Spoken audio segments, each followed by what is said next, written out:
Olá pessoal, mais um podcast da enfermagem. Estamos aqui hoje para falar do mês da conscientização da infância.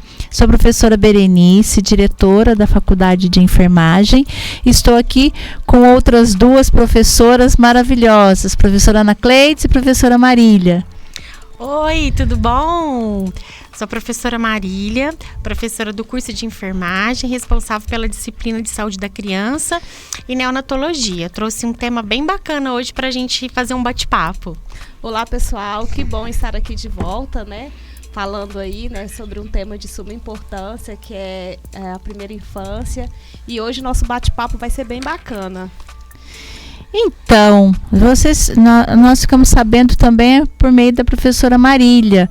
Agora, o mês de agosto, foi instituído uma lei pelo nosso presidente em que vai se fazer mês de conscientização da primeira infância. O que seria isso, professora Marília? Bom, já existem alguns órgãos e programas que trabalham a primeira infância, né? Então, por exemplo, o Registro Civil é um programa voltado para a prevenção e conscientização da primeira infância, o teste do pezinho, vários programas existem para prevenir esse período, né?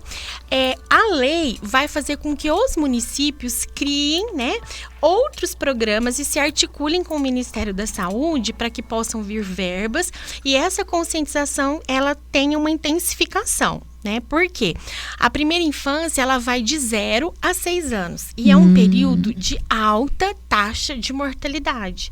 Então, este mês é um mês para que todos os estados e municípios, né, da federação, eles possam fazer articulações mais abrangentes para que essas taxas de mortalidade e acidentes na infância diminuam por meio dessa proposta. Então, é para chamar a atenção também da população, da sociedade, estados, municípios, gestores, profissionais da saúde devem estar atentos. E a população? A população também, por meio dessas propostas, porque essa proposta envolve algumas linhas de cuidado, como a imunização, o vínculo afetivo, a nutrição saudável. Então, é muito importante que a população também tenha contato, se conscientize, porque os pais precisam ter essa consciência sobre o calendário vacinal, o quanto é importante, o quanto salva vidas, né? Isso, nós falamos já um podcast sobre o aleitamento materno, o quanto ele é importante, né? Até o que nós dizemos é como se fosse, ele é um preparado ali de anticorpos, ou seja, aquela defesa, toda aquela defesa que a mãe tem, por meio do leite materno, ela consegue transferir para o bebezinho, né? E até os 2 anos de idade. Então, é uma estratégia importante e que lamentável, né? Se essa estratégia ela está deixando de acontecer. Quais são essas razões para não acontecerem? Então, a questão da não adesão ao aleitamento materno, ela também envolve uma questão cultural, né? A questão que a mulher acha que a estética da mama vai ficar alterada, né? A questão do trabalho em si, que muitas vezes ela não tem o tempo da licença maternidade suficiente para ter esse vínculo, né? E a própria cultura mesmo, que o leite em pó é uma coisa mais prática, né?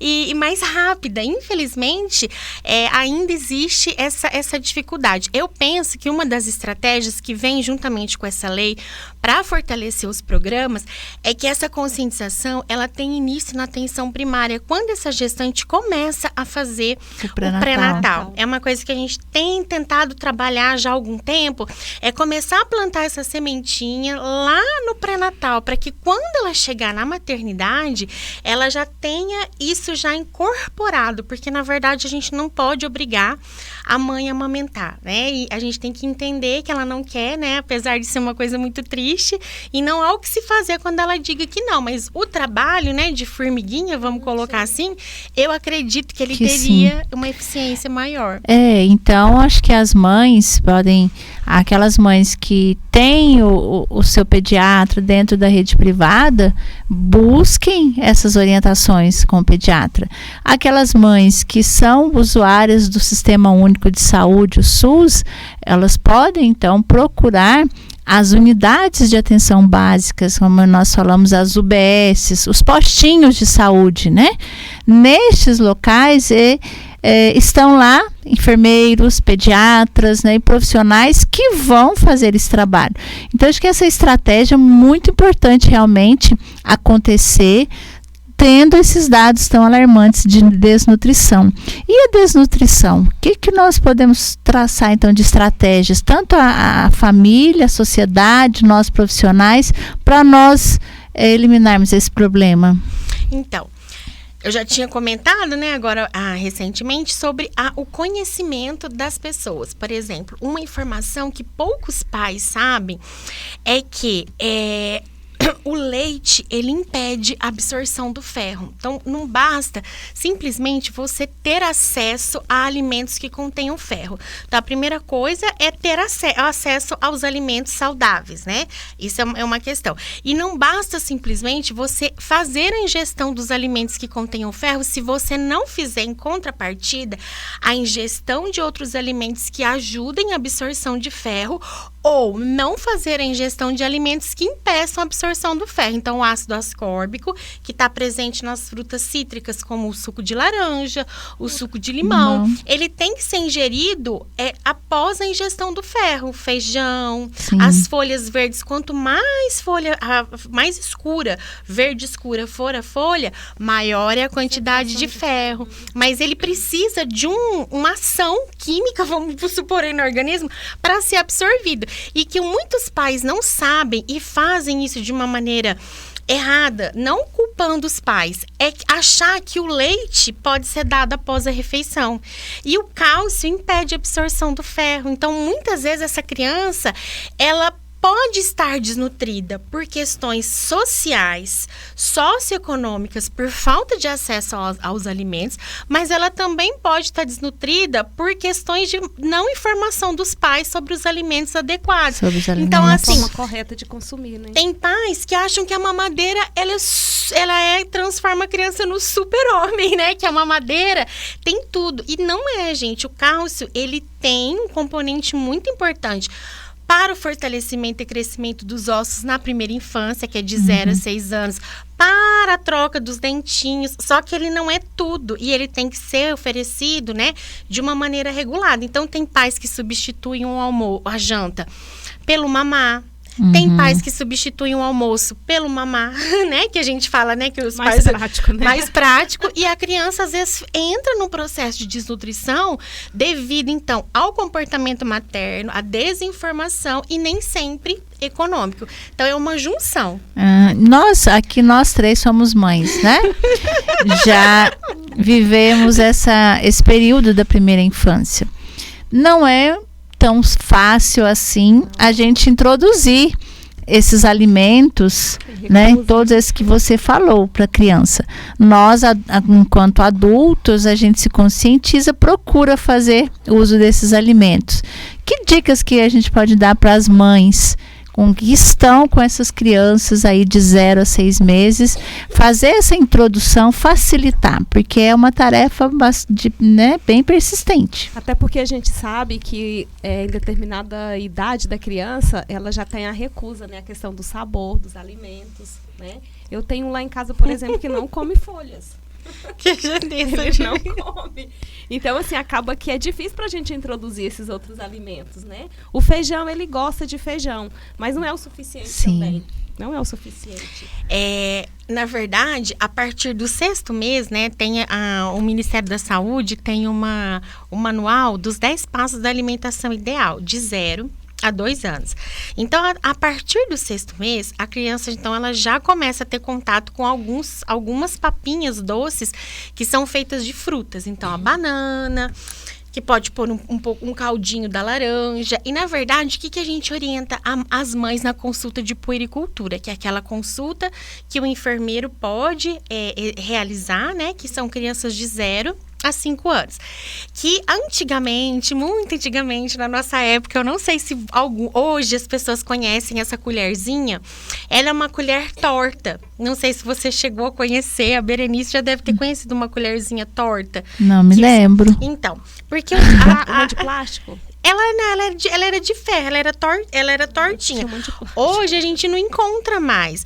Porque essa colher, ela tinha uma finalidade. A língua, ela é dividida em 3 partes. E as papilas gustativas, elas ficam mais ao final, né? No terço posterior da língua. Então, quando a gente começa a dar papinha para criança, se a gente colocar o sólido na parte proximal, né, da língua, a criança vai ter um movimento que é comum. Ela vai cuspir, porque ela não está acostumada com sólido. Então, ela vai entrar em contato com esse sólido e vai ter esse reflexo.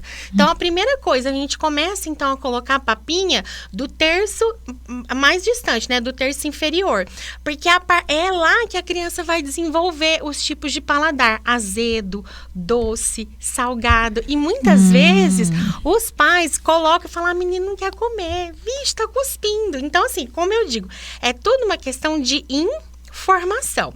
A questão da recusa, ela realmente pode acontecer, mas a mãe tem esse período, né, de 6 meses até 12 meses para ir trabalhando essa questão. Com 12 meses, a criança já pode sentar na mesa com os pais e já se alimentar com arroz. Da comida que os pais comerem. Desde assim, que a gente estimule que ela seja saudável, né? Arroz, feijão, a carne molinha, ou uma carninha moída, ou uma carne de panela bem cozidinha, porque ainda tem a questão da parte da dentição. Então, são essas razões que às vezes a gente trabalha com os pais.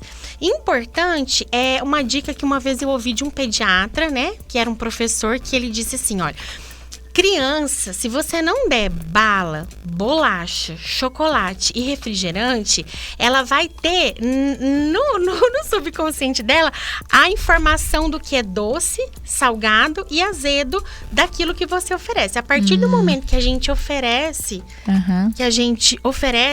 essa questão para a criança, ela vicia, né? O açúcar, ele é muito viciante. Então, assim, não tem certo e errado, não tem mãe certa, não tem mãe errada. É uma questão, assim, de tentar, né, e adaptar. Hoje a gente sabe que é muito difícil. As crianças vão para a escola, tem cantina, tem a oferta. São vários estímulos, né? São vários que acabam dificultando um pouquinho a vida dos pais. Bom, eu acho que o bate-papo tá bem interessante. Nós vamos fazer uma pausa agora pro cafezinho. Ai, que delícia! Já nós retornamos. Um café bem saudável.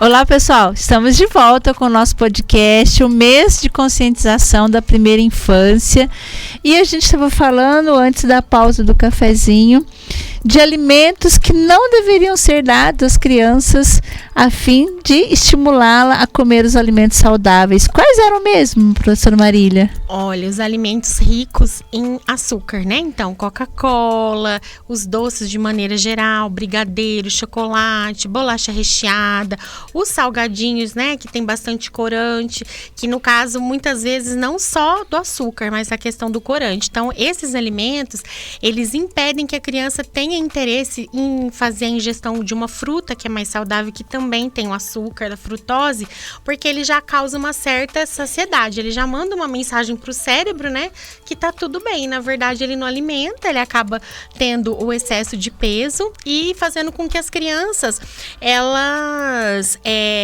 não façam ingestão dos alimentos saudáveis. Uma coisa que é super importante lembrar, que obesidade não é anulação de desnutrição, tá, gente? Pessoas obesas também podem ser desnutridas. Então, de repente, se surgir a dúvida, né, do pessoal que vai assistir e falar, então a pessoa engorda, não é desnutrida. Não. A obesidade é um excesso de peso, um acúmulo de gordura, mas a pessoa pode ter as carências nutricionais que levam à anemia, que seria a questão dos alimentos ricos em ferro.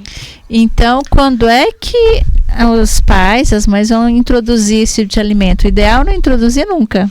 os doces? Na verdade, nós vivemos numa sociedade, né, altamente consumista, né, globalizada, com muita informação, com muita propaganda. Então, realmente é muito difícil colocar a criança nessa situação, né, bem rígida. Olha, você nunca vai comer doce, nunca vai comer refrigerante. Mas, assim, olha, estipular dias da semana. Por exemplo, refrigerante é uma coisa que a gente sabe que não é saudável, mas ele chama o final de semana, que tem uma macarronada, uma lasanha. Então, estipular dias e quantidades é uma forma de evitar que a criança adoeça, fique obesa ou desenvolva a nutrição. No caso da idade, para realmente ela começar a ter início a esse tipo de alimento a partir dos 7 anos, saindo da primeira infância. Porque a partir dessa idade, ela já começou a fazer a troca dos dentes, né? Não tem tanto perigo assim, né? De ficar acumulando, né? A questão da cárie.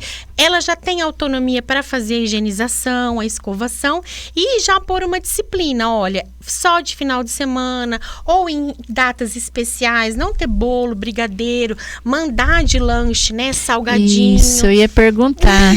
E a alimentação nas escolas, que são oferecidas nas escolas? E qual vai ser o lanchinho que vai ser enviado na lancheira da criança?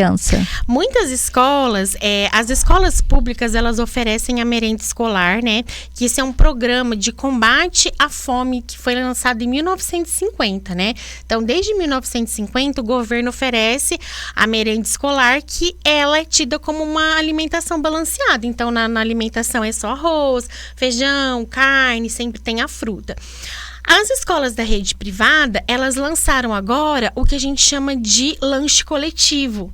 Então, as crianças, elas têm um cardápio que a cantina oferece e esse cardápio, ele tende a ser balanceado. Algumas escolas já adotaram essa política. Essa política. Então, frutas, salgados mais assados, pão de queijo, menos fritura, não tem refrigerante. Mas, de uma maneira geral, a mãe em casa, ela pode fazer essa diversificação do lanchinho, né? Então, um pão de queijo, o suco natural, a fruta.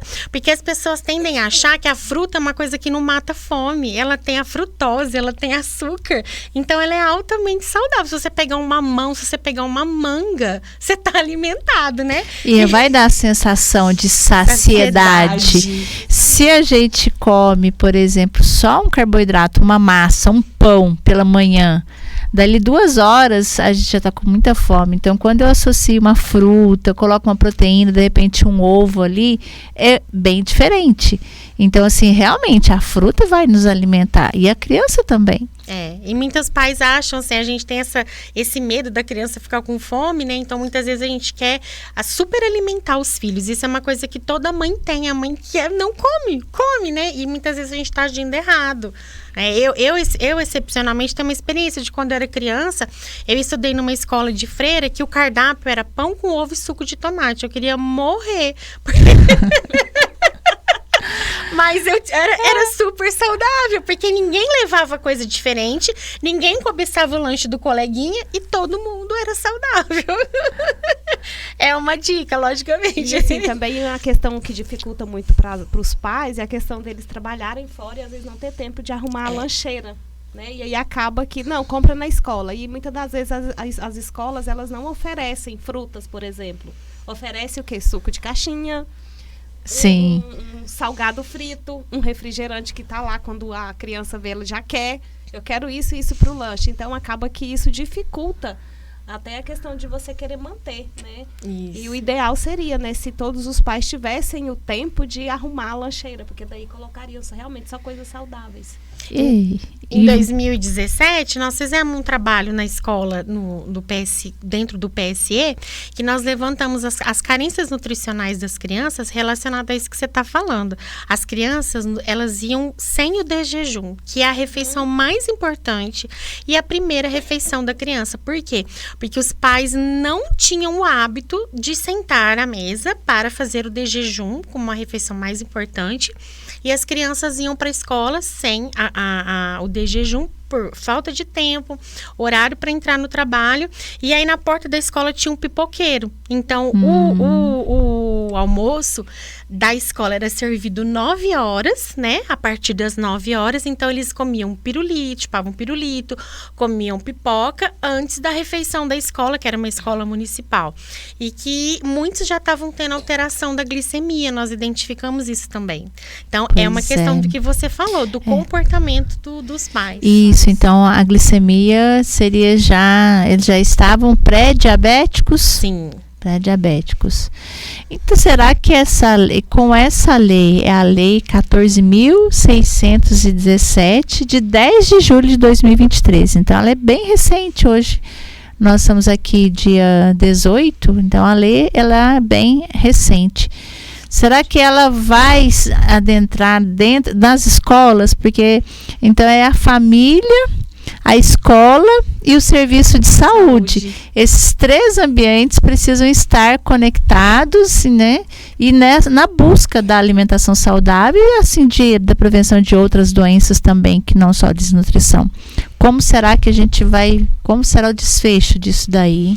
Então, um dos objetivos, né, da gente estar aqui hoje com esse bate-papo é trazer, então, essa motivação, né, tanto para o serviço de saúde, como para as escolas e como para a sociedade, trabalhar o mês de agosto, né, que é esse mês da conscientização, com várias atividades, né? Na UniRV, com os alunos, eu até pensei de ir na unidade de saúde e a gente fazer demonstração das folhas, falar, essa folha serve para isso, a senhora pode cozinhar assim, fazer tipo de uma feira, uma exposição na unidade de saúde, trabalhar com as merendeiras da escola, né, essa questão da alimentação, porque a gente sabe que o município tem a nutricionista, mas muitas vezes as merendeiras acabam fazendo assim por si só. A gente sabe de locais que eles colocam leite, Nescau, o leite, o Nescau, o Toddy, o açúcar e o Nescau, tudo na mesma mamadeira, sendo que já... Chama bomba de açúcar. Já não tem. Então, assim, reforçar isso nas escolas, porque a gente sabe a quantidade de escolas municipais que tem aqui em Rio Verde, né? Às vezes os profissionais não dão conta, reforçar todas essas informações que nós passamos aqui, tanto a nível da alimentação, quanto a nível da imunização, né?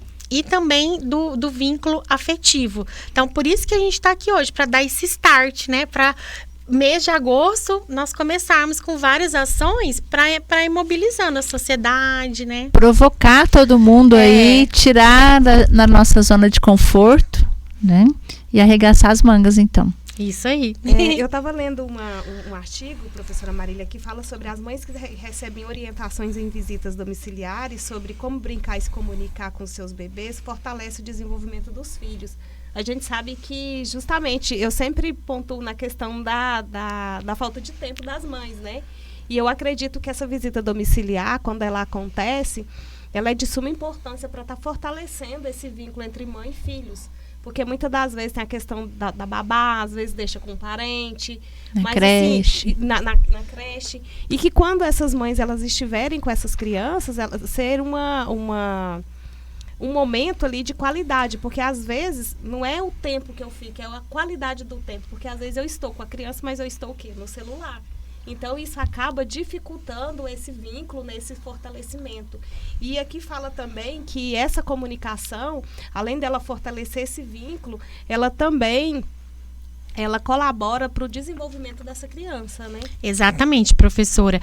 A criança, ela tem um período, né? Esse período que a gente fala da primeira infância, de 0 a 6 anos, ela tem o que a gente chama de desenvolvimento neuropsicomotor.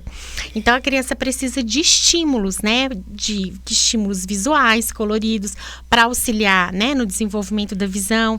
Ela precisa de um ambiente saudável, que não tenha gritos, né? Violências. E ela precisa também de uma oralidade. A mãe precisa conversar com o neném o tempo todo. Tem mãe que acha que não precisa conversar com o neném. É de extrema importância. Tem crianças que elas têm dificuldade na fala por falta de estímulo materno, né? Então, assim, é mais uma linha, né, de atenção que a gente precisa desenvolver, capacitar os agentes comunitários e colocar isso em ação, né? Isso aqui não existe ainda, mas é uma forma, né, da gente... Então, mais um probleminha aí levantado para a primeira infância, né? O uso de telas. Mas quem sabe... ele vai ser tema para o nosso próximo podcast, né? Acho que faltou, nós podemos conversar sobre a imunização, sobre o uso de telas na primeira infância. Aí fica o convite aí a todos que estão nos ouvindo, o convite à professora Marília para um próximo podcast nós fazermos aí o uso de telas, né, pela primeira infância e a imunização também. Sim, podemos, né? Vamos marcar. Então, já estamos finalizando o nosso podcast. Acho que hoje foi muito rápido, bem, para nós foi muito prazeroso, né? A gente discutiu e aprendeu muito também sobre essa alimentação da primeira infância, mesmo sendo mães. Então, quero agradecer a professora Marília, muito obrigada, viu? Obrigada a todos, né, que vão assistir. Obrigada, professora Ana Cleide. Obrigada, professora Berenice, pela oportunidade. Muito obrigada. Nós que agradecemos por esse momento. E aí, fiquem ligados nos nossos próximos podcasts que vocês vão ter muita informação aí. Até mais, pessoal. Até mais.